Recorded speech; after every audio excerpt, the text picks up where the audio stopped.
The McAlvany Weekly Commentary, covering monetary, economic, and geopolitical news events. So yeah, Biden did that enormous package, and you got inflation. And Trump doing pretty much the same thing. Then when you lay over China, who's fighting to keep their economy from imploding, as bad as our money supply, and China's worse by at least a factor of 2 on their money supply and their debt issues. And that's when you look at that, you see where the Chinese central bank, Chinese are buying gold like crazy. Now here are Kevin Orrick and David McAlvany. Welcome to the McAlvany Weekly Commentary. I'm Kevin Orrick along with David McAlvany. One of my favorite guests, Dave, and we have him on fairly often, is Bill King. And he has so much trading knowledge from his background going all the way back to the 1970s. I have to admit, I take continual notes whenever you're interviewing him. We have the privilege of reading Bill King's thoughts on a daily basis, and at least a couple times a year he joins us on the podcast. And so, Bill, you're a favorite guest on the commentary. People love to get your insights on the market and the economy. Let's dive right in, but great to have you back. Oh, thank you. It's always fun. We had stronger than expected GDP figures announced shortly following the Fed's decision to cut the Fed funds rate. What is your impression of the Fed's decision in light of economic strength and in light of record high prices in equities and gold? Fortunately, despite the Fed for years saying we'll never make the mistake again, we're replicating the 70s. And I think that's something we mentioned probably last time we talked, and you could see it developing. It's very similar. It says history doesn't repeat, but it rhymes. Well, this one is doing more than rhyming. This is very, very close. And it was easy to see. You had this unbelievable price stability from after World War II all the way up until early 70s. I mean, you can go pull up online. You can see McDonald's menu with 15-cent hamburgers in 1949. I mean, early 70s, that's where they were. Think about it. Nickel candy bar, nickel gum, 10-cent Cokes. I mean, it was ridiculously stable. And that's why we had such a great, that's not only a great economy in the 50s and, until the nuttiness began in the 60s, but just social stability. Then you had a number of things happen in there. You had OPEC raising prices, and Kissinger went along with the United States because they wanted to make Iran the policeman of the Middle East after the 1973 war, where it stunned Israel and they almost lost. Then you had the big move in the grains led by soybeans and, on and on and on. And Nixon, 72, wanted to be reelected. So he had the Fed pump up the money supply. So you saw that in the stock market, right? The 71, 73 double top, and then they just got cratered. And finally, the inflation showed up. You had the worst recession, 73, 74, since the Great Depression. Same thing with the stock market. You had the American Stock Exchange, which was the NASDAQ of its time at that time, lost 89% of its value. Again, worst action since the Great Depression. So then you started coming out of it. Carter came in. And then 78 midterms came up, and he wanted even more money supply. And you had Arthur Burns in there who famously said, we can't call this recession anymore. And so then he put in G. William Miller to run the Fed in 78. And they just pumped the money like crazy because Carter wanted to do well in 78 midterm elections. And that's when everything went berserk. Hemp Brothers, coining the silver. You go back, though, and just for your listeners, if you picked up any list, whether it was Forbes or Fortune, richest Americans in the late 70s, it was real estate, oils, and gas. You didn't see Buffett. He was really nothing at that time, very, very minor guy. That was the game. It was inflation. People wanted to get out of hard assets. Again, you go back to 71, Nixon closed the gold window. He saw it coming. And even you go back to 67, when the U.S. quit putting silver in their coins. It was all setting up, but part of that was because Johnson put in the Great Society program in 64, 65 in there, and then the government spending, and it just took off. So then you get 79 and 80s, everything just went berserk to the upside. And then Japan threatened not to buy any more U.S. debt. Carter called, what do I do? Talked to David Rockefeller and said, you better put a real banker at the Fed. And that was bringing this guy, Paul Volcker. Volcker gave everybody medicine, and there you go. The point there is inflation just doesn't come in one trend. There was like 2 waves. The first was the shocking wave, which was like 73, 74, that broke long-time stability. And then people got a little complacent because you had the normal reset. Gold fell sharply. Gold had gone up to, I think, almost 195 from it started 40 actually, but then it fell down all the way to 100 and then started basing and took off again. And that was the really first big gold bull market because, as you know, gold was pegged for decades. So that's what I've been watching is you had that first inflation pop up. And then all of a sudden, we're sitting here kind of complacent, and you get back to what do you think of the GDP? What do you think what's going on here? Well, Trump's an inflationist. Go look at the guy. Where do you make his money? In real estate. How do you make money in real estate? By inflation. That's the game. You lever up, you bet your net worth, you go to the bank, you borrow gazillions of dollars, and you hope that the properly inflates.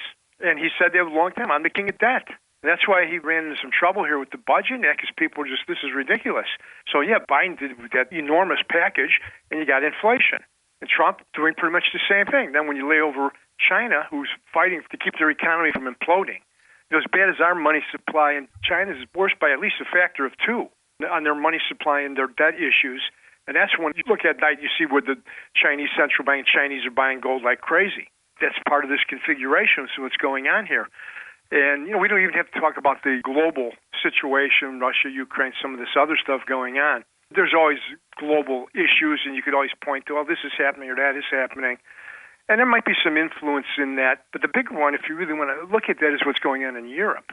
Europe is really hanging by a thread there, politically, socially, whatever you want to say. The last inflation scare we had here when Bitcoin took its first run and when gold went silver was 2011. And if you guys remember, you had all the issues is Italy, Greece, all that was just a disaster because of what happened in the financial crisis of 2008-9. So that's when Bitcoin finally got on people's radar. And you saw what happened there with the silver. And in fact, what you're seeing now, people are saying silver's at its highest level since 2011. So you got Europe's kind of back on the map. Not quite yet on the financial side, but on the social side and the geopolitical side.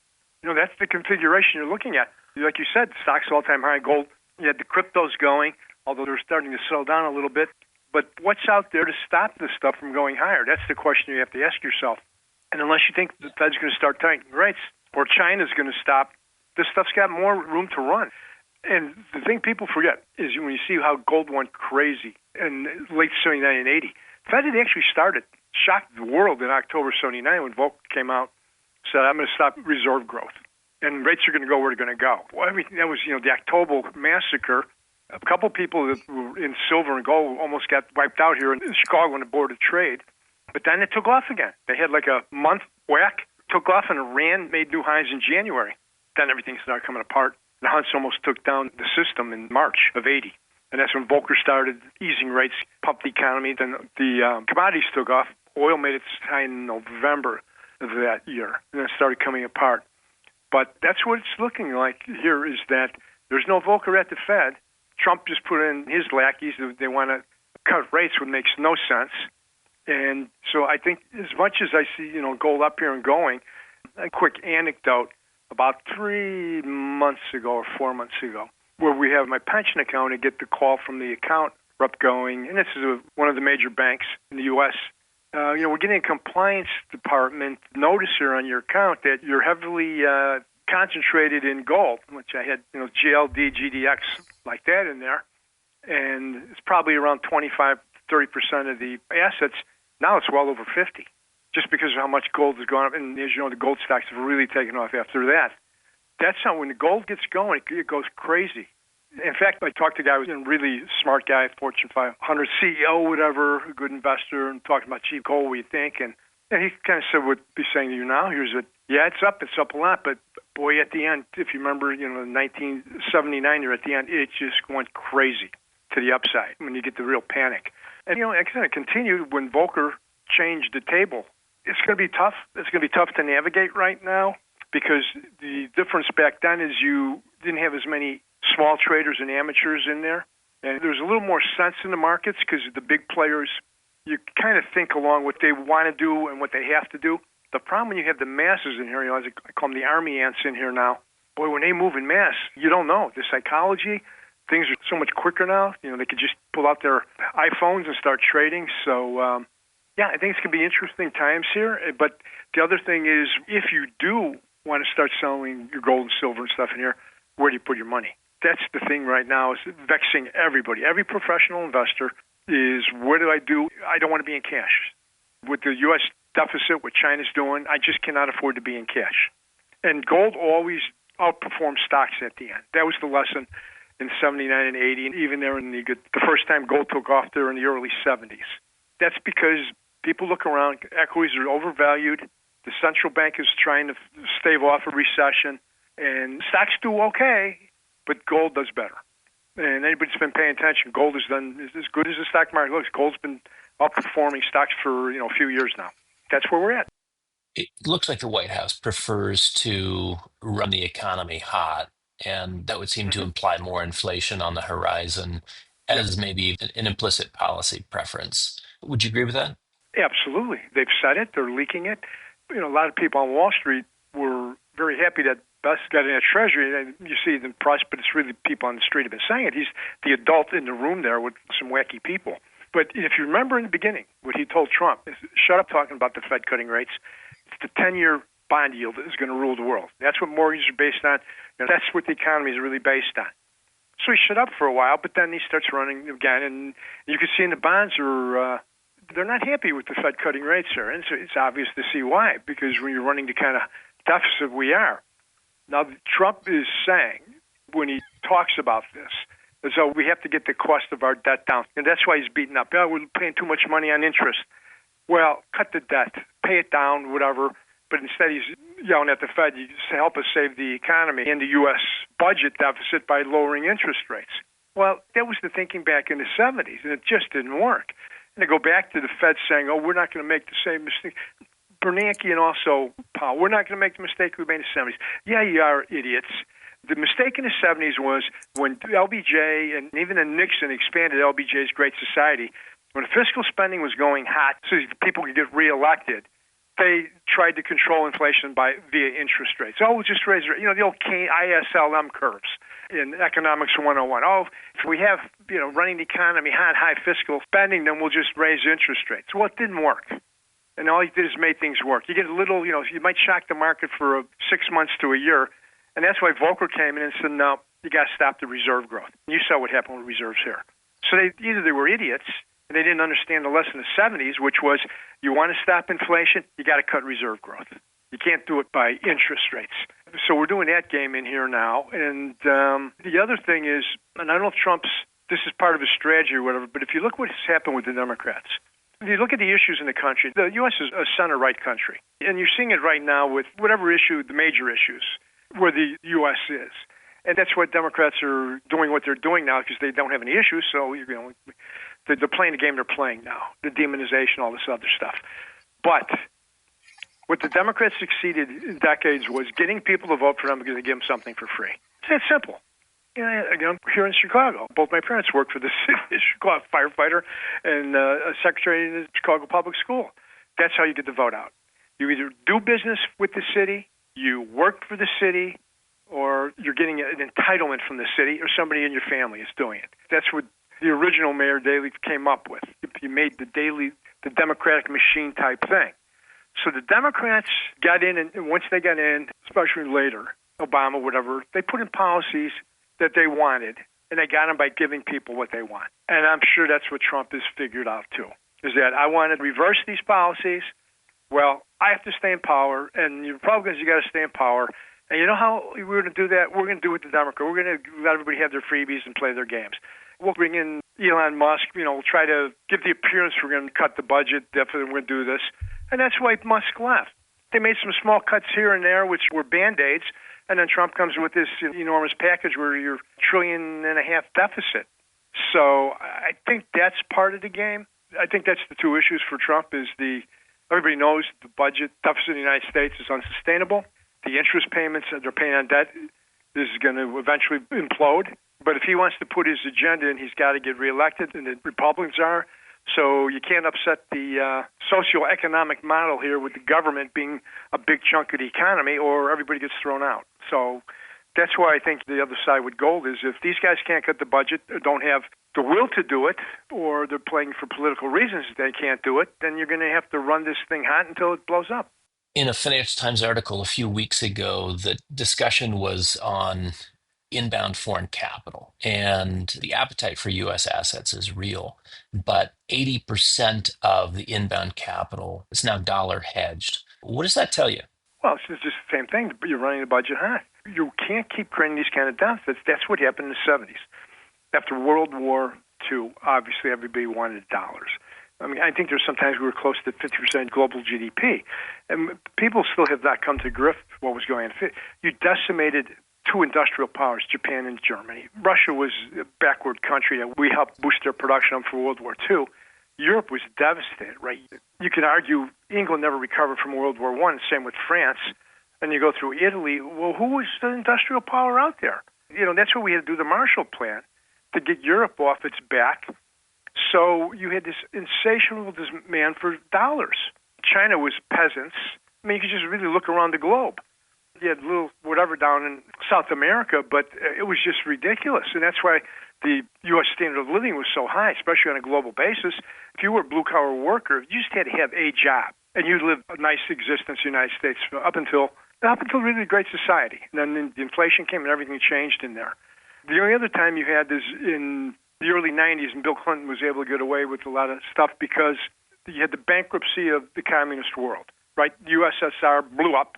China was going through this change of privatizing their state-owned enterprises.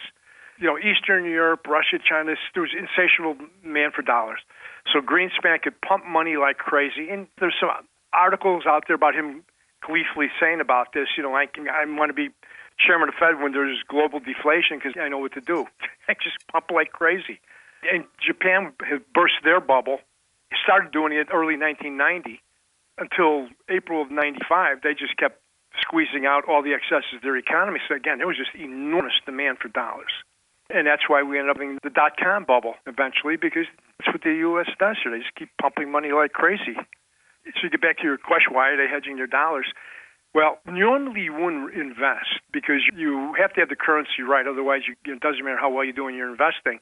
But the same thing we were talking before is where do you put your money in the world, especially in Europe. And even the Europeans are trying to get their money out. And then you got China. The Chinese have been trying to get their money out for, 20-some years. That was one of the initial waves of the Bitcoin. Actually, the second wave. The first wave was the inflationary problem or the euro problem. And then when it got hot the second time, but the Chinese trying to get their money out. It was at one point, it was 95% of the Bitcoin activity was coming out of the Far East. That's how they were trying to get their money out of China, through the Bitcoin. So that's the problem. Years ago, I'm talking in the 80s, I was still in New York at the time, Wall Street Journal had an article about how the U.S. multinational corporations, especially consumer products, put their fast-track execs down in South America to teach them to manage. And that's what they learned. They learned they had to stay ahead of the currency devaluations or they lose money. No matter how good, how much product you sold and your margins, you had to have the currency right. So they learned that you got to constantly and vigilantly be hedging your currencies. And that's kind of what you're talking about here. There's really very few places in the world you want to put your money. You want to put it in England, what's going on there in London. You can go right across. France, Germany, Sweden. There's very few places now where you could say, well, I want to put my money in there. That's why I think you saw Buffett go to Japan, right, about a year ago, start buying the trading companies or whatever. I'm sure he's done the same calculus. And he thought, well, that's where we should go because you definitely don't want to be in Europe. But you got to get the currency right. So I think that's what's going on here. And again, gold is a hedge against the currency and the precious metals. The allocation from foreign investors to U.S. equities versus U.S. bonds has increased considerably in the last year or so. I wonder if we should think about that as a form of hot money. What would reverse those flows? Well, it's a good question, but it goes back to we're talking about at the end of the cycle, stocks go up because of the easy money in that, but the gold and the inflation heads go up faster. So if you're a portfolio manager and you sit there and your choices are, you got three choices: stocks, some amount of cash, and bonds. And if you're seeing inflation, as Buffett famously said, decades, bonds or certificates of embezzlement, whatever it was, of your money. That's why he stayed in the stocks. He didn't really want to do much in bonds because he's playing the inflation. You have a problem. If you can't buy precious metals and you can't do some of this other stuff, and you see what they're doing. It's happening today. The stocks, end of the quarter here, we're having some portfolio rebalancing going on. Bonds are up, stocks are down, except the NASDAQ and the NASDAQ 1000 are going berserk because people are all piling into the FANGs and the MAG 7 stocks. So that's why those things get so hot is that, I have to have some equity exposure. We're going to play the momentum game. And that's what they're playing that. And again, that happens. This always happened, whether it was 29 or in the 60s when you had the Nifty 50 and the Tronics. That was that first wave. Anything that had Tronics, electronic, this or whatever, was bubbling up. And then, of course, we saw that again with the internet bubble, and we're doing it again here with the Mag 7. And the other thing is, people go, oh, I couldn't see it, miss it. For the last, I don't know how many months now, 3 or 4, you guys seen it, there's story after story is talking about how this AI is not happening and how the biggest companies are spending on AI is turned negative. They're turning over. They're not getting the boost they thought. I've got a boyhood friend, a top law firm here in Chicago, one of the top partners.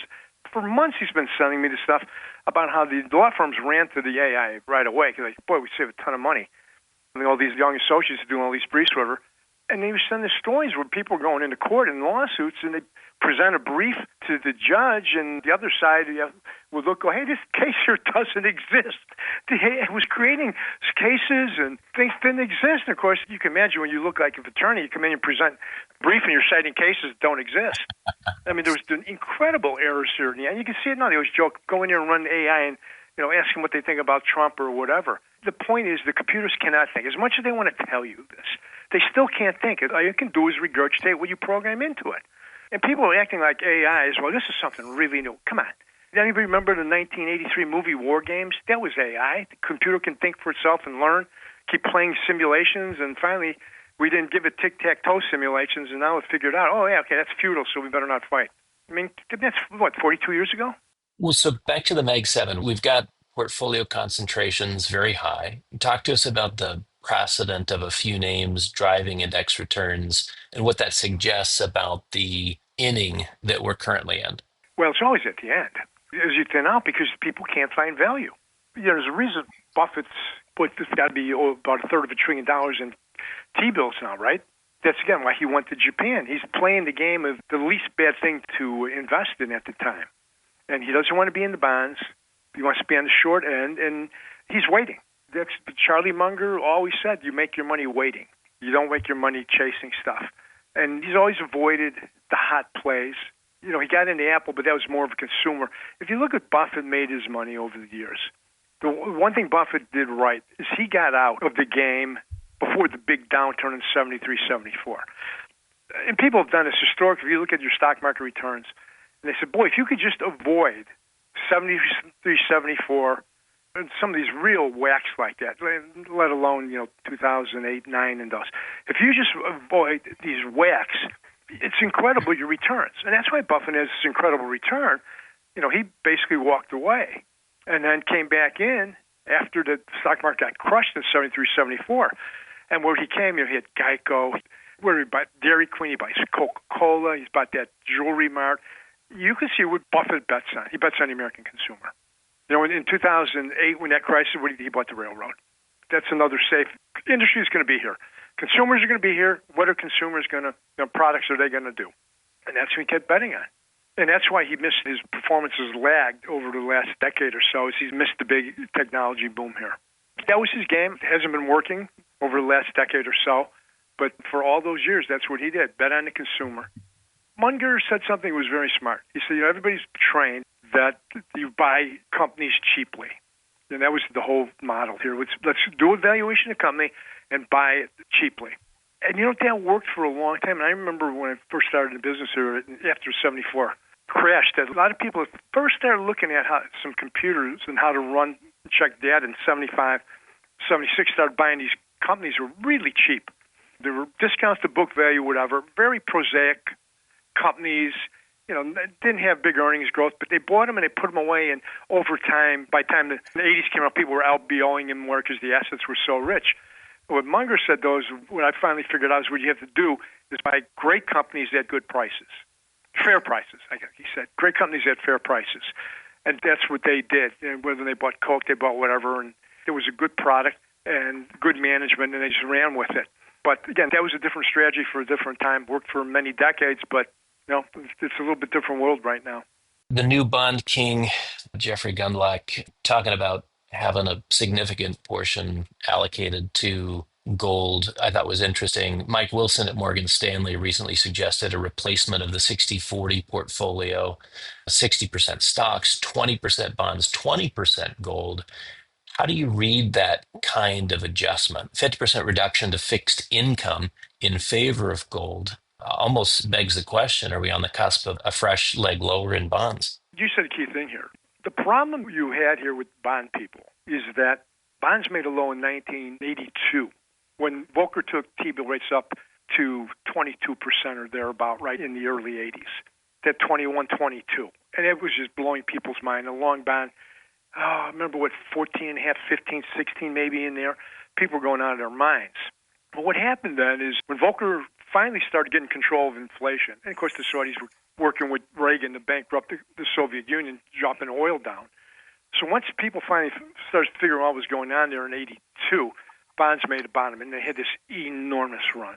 You saw what happened. And then you had a 38-year grand super cycle bond market rally, unprecedented. Where did we eventually get one in change in a 30-year bond? When you thought about the U.S. debt, it's so stupid. That was a bubble, actually, at the end. Now, the other thing that hurt all these guys that came in were managing bonds. Anybody came into business and was trading bonds or managing bonds from 1982 up until 2000, until the COVID stuff. All they had to do was buy. Every time bonds dipped, buy. And you saw these guys. They were relentlessly bullish. Bonds never changed. And I think I went back and looked, and the longest period of a negative move in bonds was 15 months. They normally lasted 8 to 15 months. This is what you expect in a grand super cycle bull market. That when you did get a little bear ripple through there, it didn't last that long. And if it did, it wasn't bad, and you just came out on the other and you made more money. Well, then, what did we go through with that when it ended? With the Biden inflation and all that, most people are saying you had the worst 3 or 4 year period in bond market history. And you've had periods where bonds would go down hard for a year or two and snap back. But I think, I don't have the exact figures, but I think they're talking still over the last 4 years, bonds are still having a negative return, which is unheard of for a period, because usually the whole idea of efficient bond market is that you're going to have an interest rate high enough to carry the cost of inflation, and it hadn't. So that's what happened. Now, we're sitting here now in a consolidation. When you have a bear market that bad, just like if you had a bull market, you need a consolidation. That's what I think the bond guys were buying all the way down. They got their brains beaten in. All these guys who were all geniuses all of a sudden had the epiphany, the last 38 years where I bought every dip and I ran around telling everybody how smart I was, it's not working anymore. So all of a sudden, you know what?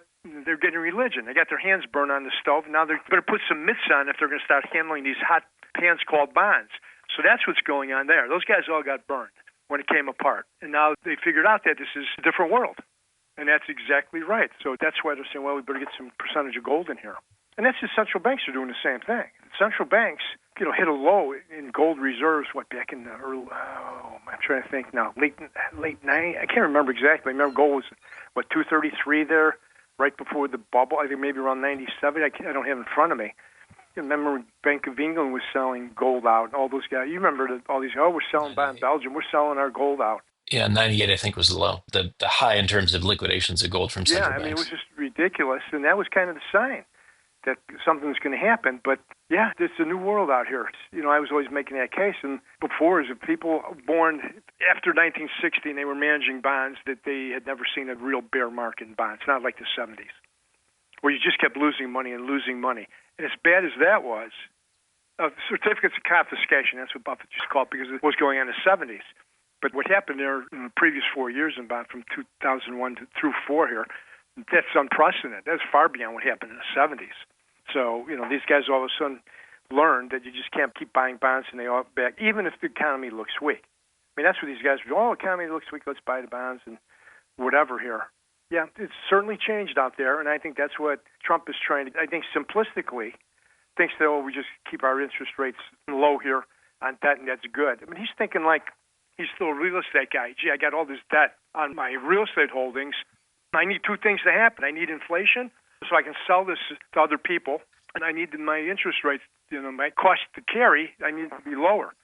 But unfortunately, he's talking about a country, and when people think that you're debasing the currency, rates are going to go up. What's your opinion of Bessent's ability handling our debt and the maturity structure? Where does the interest component go from here? I think rates going higher. I don't see how they can go down. You saw what Yellen tried to do. She's trying to put everything on the short end. So trillions of dollars of debt are maturing this year. Everything is being pushed into the short end, and that's why you have the curve steepening. And you can play that game for a while. We're going to lower Fed funds, and then we're going to keep floating T-bills. But that back end keeps steepening and steepening. You can have a problem because that creeps in the economy. because banks aren't going to keep making the same loans they made in the real estate bubble, the early 2000s there, the adjustable rates and when they had the liar loans and all that. That's not going to happen. They know they got burned on that before. You had the chairman of the Fed telling everybody, you guys are crazy for taking fixed-rate mortgages. You should be taking these adjustable-rate mortgages. You save all this money. You're being treated like a builder now. Yeah, but the builders have to sell their property within, 6 months or a year when they're doing a house. That was the whole idea why they give you a low interest, because you're flipping the house out, not because you're speculating on houses. No, they've got a problem. They know they got a problem, and the only way to fix it is to take the medicine, and nobody wants to take the medicine. And, that's what Trump is certainly not going to take the medicine here. Does the steepening yield curve ultimately pull the rug on the equity market? Yeah, usually it's, but there's something else can come up, too. Interest rates have tend to finally squeeze you and do that because it usually slows the economy or change. Forget secular. There's a grand super cycle bull market. That psychology changed. Gold psychology changed. Now, you guys have been in, you see good rallies or whatever, and then it would settle down, roll over, and build base. And that was because the big private money takes its time to accumulate things. But now you're seeing where you're getting gold breaking away and running more because you're getting more people involved in it that aren't patient buyers. They're traders, they're investors, whatever. Yeah, it's a difficult process at this point right now. So back to Bessent, he'll have to deal with a steepening yield curve. Certainly there's the possibility of yield curve control. Do you think that bond players will see through that? Well, yeah, the bond guys, it's pushing on a waterbed. You got these propeller heads in the Fed and academia running around going, well, we can, and this has all been done. See, that's the problem now, because we had this incredible stability in prices here after World War II, and as things started going crazy and sick. Remember, Kennedy was the first one who did the twist, trying to save the dollar, playing with the yield curve here. And then, interest rate, that's not really working. Well, we'll control the yield curve. What does that mean? What does it mean you're going to control the yield curve? All it means is we're going to borrow short. That's all. We're going to borrow short where the rates are cheaper, and we're just going to push the Fed down. That's all it means. And then some academic goes, you're doing yield curve control. They're not doing anything. And yield curve control would apply you're doing two different things, because you're doing at least two things at the yield curve to influence them. Right now, all they're doing is like Yellen did. They're continuing. They're trying to borrow short-term and get the Fed to push rates down. That's what's we're going to control the yield curve. No, you're not. All you're controlling is the short end. Now, if you control the yield curve, the true way to do it is you would also then purchase on long-end bonds to keep them from going up too much. So if you turn around and say, I'm going to issue $1 trillion of T-bills, I'm going to turn around by $1 trillion of 10s and 30s. Now, that would be yield curve control. You're flattening it out there. But they're not really doing that. They might talk about, we might buy back some bonds or, whatever, but it's minimal. So the point becomes, when it gets back to the waterbed, you can do this, fool around and think you're so smart when there's a strong demand for dollars. Now there's not. So you're fooling around with this, and they've been fooling around it. We're, again, pushing on the waterbed. What happens is you do this, and then the dollar has the problem. And that's why Greenspan got away with creating the bubble in the 90s, because you could pump the dollar out there. And that's why that all worked out back then. And you don't have that now. It's a different dynamic here. So you're right. You want to fool around here, and that Yellen did it, and the psychology changed there with the COVID and that whole Biden with that monster inflation package in there. The Control Inflation Act. Yeah, right. Come on. It was straight out of 1984. Yeah. Work makes free. The Nazis were saying. I mean, it was so ridiculous. And that was so bad and so ridiculous. Only the U.S. media would buy, would promote it. And that changed. Again, there was such a seminal act that you changed the psychology of almost a 40-year bond market. Same thing with the precious metals or whatever. And, of course, we're seeing it. You've lost faith in the pharmaceutical companies, the medical profession, the academic research. It's just all blown up. And you guys are lying. You guys just lied to us. So that's what, again, it's talking back to the confidence side. That's the problem they have, is what you said. They can say all this nonsense. It's just confident. They're trying to con you into buying U.S. debt. And the smart guys are staying on the short end because they don't want to get caught there on the back end, because it's not the same world it was 10 years ago, where you just keep buying bonds every time there was a decline. And the dollar's telling you that. The gold, silver, and even platinum are telling you that. Bitcoin is telling you that. I mean, the Bitcoin, it's just absurd. I mean, you go back, 2 years ago, they're telling you, you don't want to own gold, you want to own Bitcoin. Why? Why? What is it? What are you getting? And you can see it. We wrote about this a few times. You could see that there was a big trade out there where people were buying Bitcoin and shorting gold. And you can still see it shows up from time to time. Now, Bitcoin's running today because it's the end of the quarter and people are trying to pump it up. But gold's been outperforming Bitcoin for, I can't tell you exact amount of time, but you could see it. I remember writing this up as you would see gold going up and Bitcoin getting hammered because the guys are on the wrong side. What happened was the investment money, the central banks, the big private investors just kept pouring into gold, and eventually all these guys were short gold and long the cryptos where it had to capitulate. And that's when, actually, you go back and look at the gold chart, right? We had that big run, and we had, 5-6 month consolidation sideways, and then we popped out on this last run. And a lot of this thing popping out was the guys, hedge funds or whoever else was doing this, the commercials were short gold buying the cryptos, and that blew up on them. So, that's the game here. The United States is trying to con everybody, and we're going to control the debt, and we're going to get the interest on. No. The dollar's telling you you're not doing it. Gold's telling you you're not doing it. Gold, it's just totally different psychology now. I hate to say different dynamic. The dynamic is there, but people have figured it out. And that's the problem they're having. Now, you can con people for a long time about back here. France started grabbing for gold, 68? And that's when Nixon finally had to close the window in 71. But, they actually started a little earlier in the 60s when Kennedy had to do the twist because he was trying to figure out how to keep the dollar strong and make sure there wasn't a run. And that's when they first started, the best and brightest, the guys that had the great strategies for Vietnam and whatever, that they're trying to huckster people in this, and you just can't do it. The psychology has changed. There seems to be a decent amount of stability in corporate credit. You look at investment grade spreads, high yield spreads. It's just interesting. How would you read the current credit spreads? Well, there's too much liquidity in the system. Everything's overvalued. I mean, really, gold is overvalued, what it is, but when you do the valuations, then it changes. As you know, if you start comparing gold prices to global debt, not just U.S., because gold's a global asset, look at it towards money supply. And all of a sudden you go, wow. All of a sudden, well, it could go. It could have room to run. But that's the thing going on with these corporate spreads and junk. These guys are sitting there with money. They can't do anything about it. And a lot of these guys, because we've structured products in institutions now, where whether they're ETFs, which is one, or your mutual funds, where you're a mutual fund manager and you are managing junk bonds. It used to be the past, you had a mutual fund, and they'd say, well, you could buy bonds of any sort. So you go, things look a little dicey here. I'm going to get into T-bills here, and I'm going to get rid of my junk bonds and be great, corporate debt, credit, whatever. But now you have put that decision in the hands of the public. You said, no, we'll create an ETF for everything, and as long as money comes in, I'm going to keep buying these junk bonds, even if I think they're going to zero, because that's what I'm mandated to do. That's my prospectus that I've got to be 80% invested at all times, or 90, or I got to be 95 invested at all times.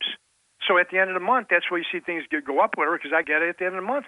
I got to buy junk bonds. I hate them. I think they're going to zero, but that's my ETF. That's what I'm mandated to do. So again, that's what a lot of people don't understand. Before you put a guy who managed the portfolio or your pension fund, he made these decisions about, the economy looks shaky. I better clean up my debt holdings and get into govies or even the A-rated double or whatever. They're better rated. Now, you got to keep buying this stuff. You might hate it. You might think it's going to zero, but the money keeps coming to your fund. You just got to do it. And now the public, the Army ants are making the decision on credit quality now without the information. Well, they get the information online or wherever they're getting it.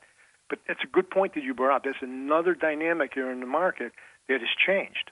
And everything is overvalued because there's so much money out there. Everything. Another part of the credit markets, private credit, if you look at endowments and pension funds, there's been a big shift in their alternatives mix to include a lot more private credit. Mm-hmm. And now we see the Trump administration opening the way for 401ks and, as you say, the Army ants to have access to what hitherto has been rarefied offerings, extra special stuff, private equity, private credit, stuff like that. What are your thoughts on private equity first, then private credit? Well, obviously the LBO boom started really kind of getting in the late 70s. I think Congolian was one of the first deals. But it got really popular there when the market took off in 83, right? That's been milking in these guys with the junk bonds. And so it's been about a little bit more than 40 years going on. And those guys, what people don't understand, they thought they were idiots. They're going, you're paying 16% for your bonds. But they didn't realize, because in the 82, 83, even most of the 80s, They were buying assets pennies on a dollar. People thought you're nuts paying 16.5. I'll give you an example. William Simon, who was Goldman Sachs' partner and became Treasury Secretary, and actually, because I was living in Morristown, he and a guy, Ray Chambers, Ray Chambers was an accountant, found out about doing the LBOs, but he didn't have access. So somebody hooked them up with Bill Simon, who has access, being a former Treasury Secretary. So they went with, I think it was RC, and they got Gibson greeting cards. So they put up, I forget, 300 and some thousand each, whatever. And then like 30 months later, they took out $35 million each. Think about that. Would you do that? Would you pay 16.5% Pretty good gig if you can get it. To make almost 10 times your money? And that's what they developed a thing called West-Right. It was really, literally, their headquarters was about a quarter mile from where we were living there in Morristown. And then they made so much money, they just walked away. They had enough, and that was that. Then you had what KKR was doing, and the other LBO people that showed up in there, Forsman Little, whatever, these guys. People thought, oh, you're crazy. Well, now, to answer your question, 40 years later, going, you know what, we'd like to have partners. And I remember this when, portfolio management was when you're end to bottom, you buy back stock, and you don't want partners. When you want as few partners as possible. But when the stocks are really rich, you want to issue stock because you want a lot of partners. I mean, that's how it used to be, right? It wasn't now. People talk about executives have stock options. They're always buying back stock. It used to be, in bear markets, you buy back your stock because you think you're going to see a turn and you want to get rid of partners. And at the top, when things are booming, everybody's going crazy, you want to issue stock because you want a lot of partners. Well, all the LBO guys are now telling all of a sudden they want a lot of partners. What's it telling you? Everything you need to know. Trump's trying to get people to buy crypto, which is criminal, because he and his family have a huge stake. I can't believe the Democrats haven't gone after him for that. Maybe they're making money on it too, but that to me is just such a layup. It's such an egregious conflict of interest to be out here hawking crypto while you're blowing up the dollar. Come on. Well, the old measures of value, you could look at price to sales, market cap to GDP, the Shiller PE, not necessarily market timing tools, but those indicators would suggest that we're in a market cycle top. You talked about bonds and going through a grand super cycle. Could we be at the end of a grand super cycle in equities? Sure. What are your thoughts? The caveat is with as much inflation and the tools that central banks globally are using, is this the once-in-a-lifetime crack-up boom that von Mises described? Well, unfortunately, we've been having those, about every 10 to 15 years now, right? The ones, the 89 blow-off, because there was a lot of LBO stuff going on. And then, of course, 10 years later, 99, we get the Internet. Well, we actually topped, about 2007 on that, but that was the housing bubble. And then here we are again, doing this routine again in here. It just keeps doing because they keep pumping the money. The fiscal spending keeps going up. They got to keep papering over it. And you're right. We can all remember when the debt went from $1 trillion to $2 trillion. I think it was under Reagan. People were going out of their minds. Now we're, $36 trillion? And that doesn't include how big the off-balance sheet obligations are for the government with the entitlements, with the Social Security, Medicare, Medicaid, all that off-balance sheet stuff. It's incomprehensible. And that's why Trump wants to be an inflationist. There's no other way out. They want this thing to blow up on somebody else's watch. Or they want a reason. Like, it was COVID, or, it was Russian. That's what did it. That's why we're all in the deep poo-poo here, is because it wasn't us, it was this. Yeah, these are the people that did it here. But everybody knows it's unsustainable, and you're racing to the end of the earth, the end of the world, and you're just hoping that you see it before everybody else does so you can get out of it before it goes down. And the reason I got them saying that is I remember in 1987, a guy in was a big mutual fund complex, and he was the head economist, or a really good guy, talking to him, and this is again the summer of 87. And I said, look at these valuations. We had this markets, bonds are yielding 10%, and the stocks are the highest multiple since 29, and this 24% Dow rally in 3 months here in the summer. You see value, what do you think here? And he said, I'll never forget, he said, we're like everybody else. We're all in sailboats, and we're racing to the end of the flat earth in a big waterfall, and we have to do it because we're all in a race for performance, but we're making a bet that our guy sitting up in the crow's nest is going to see the end of the earth, the end of the waterfall, and we'll pull ourselves out of it before we go over. And it wasn't but probably 2-3 months after that, the stock market crash. That's what you're in. And again, is the mutual fund industry changed with the big boom in the 80s and 90s. It used to be, in your prospectus, we'll be 80%, 90%, we'll be whatever. But what these guys started marketing was, we're 100% invested all the time. In fact, we can leverage up to 105 or 110% of our holdings. That's what they started selling because people wanted to be in it. They didn't want you to be only 80%. They wanted you to be, you know what, to the wall long and capture this stuff. Again, the difference now is there's so many people, the public, that are in this market, and the technology where you can get in and get out so quickly is unprecedented. And we didn't have that in 87. And if we did, it would have been far worse than what happened.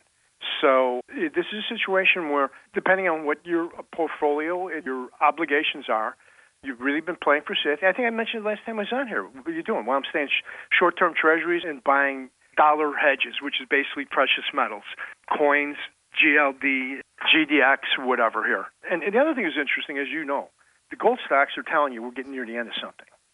Because you saw how long they just languished. People go, oh, you got to buy them. Look at gold's going. And that's the other lesson here.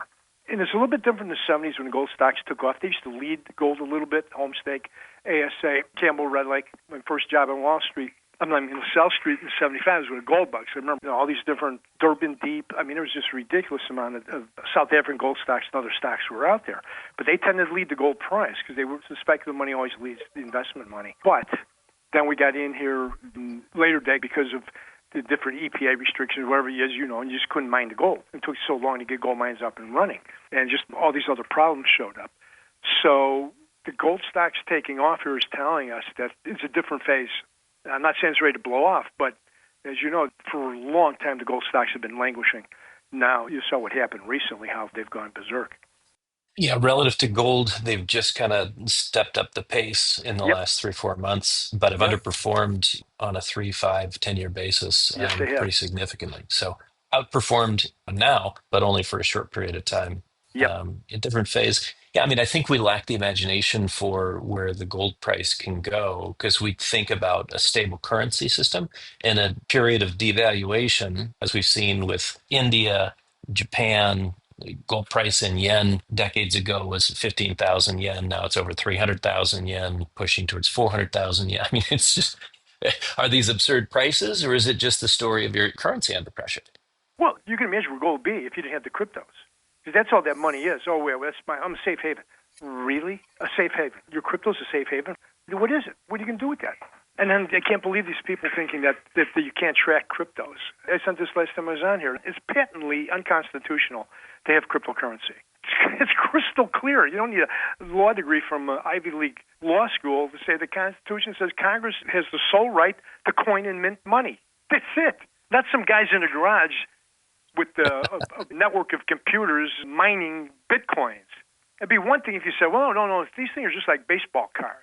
Nope, you can exchange these for cars and, well, then it's a currency. It's a coin. Remember, guys used to try to create in the 70s. We're trying to create currencies or standards, and they took them and they go, nope, that's a currency. You can't do that. That's against the Constitution.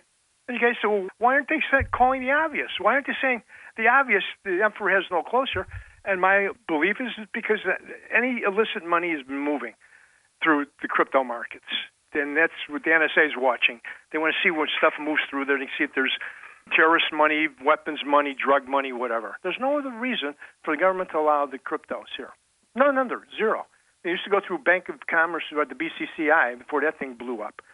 They were tracked. They've always had the Nugan Hand Bank before that the CIA was running their drug money from Asia through. I mean, you just go throughout history. That's kind of where they watching where the illegal money and where these transfers go. But I'm waiting for somebody to get a monster short on in the cryptos and go to the Supreme Court and say, hey, this is illegal, guys. The Constitution says so. You tell Congress to come out and pass a law that these things are all okay. That's fine. But this is all patently unconstitutional to create a currency. Well, back to your anecdote about your personal pension and preference for gold, some gold stocks. I'm sure you've got some T-bills in there too. It sounds like the strategy right now is kind of batten down the hatches and own real things. And if Buffett's any bit of a guide, then wait. And you make your money if you're willing to wait. Oh, yeah, absolutely. No, there's no question. The thing is, you want to be safe. And, you've said a couple times in here, or alluded to, you got to hedge your dollar risk. And that's the problem. That is a big problem because, again, the psychology has changed. And when you get these changes in psychology, you see what's going on. You see it in the crypto and the gold and these other things happening in here. So my guess here, as I alluded this in the letter the other day, is December gold's like 38.56 as we speak right now. And my gut here is guess is knowing how traders are. There's a lot of things going because you got third quarter. So you got a lot of games going on today and tomorrow. You know, the guys that are short the gold, they're either naked short or short gold against the crypto or something. They're going to try to suppress gold. They typically, as you've noticed, too, at the end of quarters for their marks, they try. But the fact that gold's going up strong today, if it goes up strong tomorrow, it's telling you there's a lot of investment-grade people buying gold now because they're trying to mark it up and they're trying to overwhelm the other guys that are trying to mark it down. But the way traders work is, if you think back to the old CNBC, NASDAQ 1,000, NASDAQ 2,000. Remember, we'll get the hats out, NASDAQ 5,000. Mm-hmm. The big numbers have a psychological impact, and professional traders know that. So there's always like a game. And one of the greatest calls I ever saw was when a guy was working this gold bug, and gold was just getting absolutely decimated. And, of course, the clients were getting decimated, and gold fell down. I think it had gotten up to like 190-ish, and then the IMF announced sales. And I'm sitting there, this is a death march going down, down, down. And then it was like, 150 is the bottom, right through. Oh, no, 130. Oh, no, the IMF is valuating their gold at 120. Can't go through it. It goes right through 120. And then one day it ticks 99.50. And then the gold analyst, I'll never forget, called from and goes, that's the bottom of gold is in. This could be a bottom for decades. I go, why? He goes, well, 100 was an enormous psychological number, and it traded 99.50, and then it jumped right back above it. Anybody that wanted to get out of gold or was panicked is out. The stop loss, everybody was gone. And he was absolutely right. And that was, 75 in there, something like that? Yeah. My dad tells the story of being on a hike on that day. And he's out near Aspen. He had just spent the morning with a client, and gold's traded around $100. And at the time, he was working for John Van Eck, and they had their Gold Share Mutual Fund, a lot of stuff in South Africa. Mm-hmm.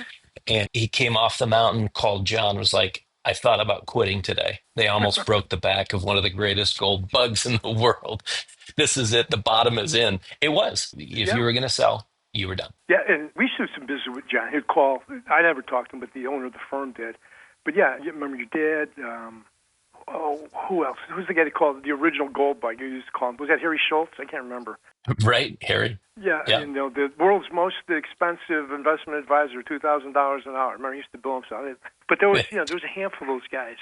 Your dad that were in on the gold and very early, whatever. But that's what I'm thinking here with the gold is that there's got to be a lot of 4,000. So the point being here is whatever the vehicle is, when you have a really big psychological number, and I'm not talking 38 or 30, those are important numbers too, but like 4,000. So I just have this knowing how traders operate, somewhere they want to take a shot at 4,000. And the other thing is there's a lot of call action shows up at these numbers, call strikes and whatever. I think they're just going to keep pulling towards 4,000, and then I want to see how it acts around 4,000. If you get some little, crazy shot or whatever, then I think it could be time for a pretty good pullback in here. Mm-hmm. But it depends what's going on at the time. If nothing's going on and it's just a trading game, then I think you go through 4,000, you probably are looking at a pretty good correction, 10, 15% correction in there, because they're going to just force everybody that was short out. But if there's something else going on, if there's a fundamental factor going on that's driving it, then I think the next really big number is 5,000. I'm sure you've seen that. There's a lot of people have circled that. Some of the firms that this is where you could probably ultimately end up going on this thing. But again, it depends on what was going on. Where's the budget deficit? What's going on in the world? Whatever right now. Well, Bill, thanks for joining us on the commentary. Once again, love to visit. And next time we're in Chicago, we'll sit down and grab a meal. Yeah, it's been a while. Yeah, thank you. All right. Have a great day. You've been listening to the McAlvany Weekly Commentary. I'm Kevin Orrick along with David McAlvany and our guest today, Bill King. You can find us at McAlvany.com, McAlvany.com. And you can call us at 800-525-9556. This has been the McAlvany Weekly Commentary. The views expressed should not be considered to be a solicitation or a recommendation for your investment portfolio. You should consult a professional financial advisor to assess your suitability for risk and investment. Join us again next week for a new edition of the McAlvany Weekly Commentary.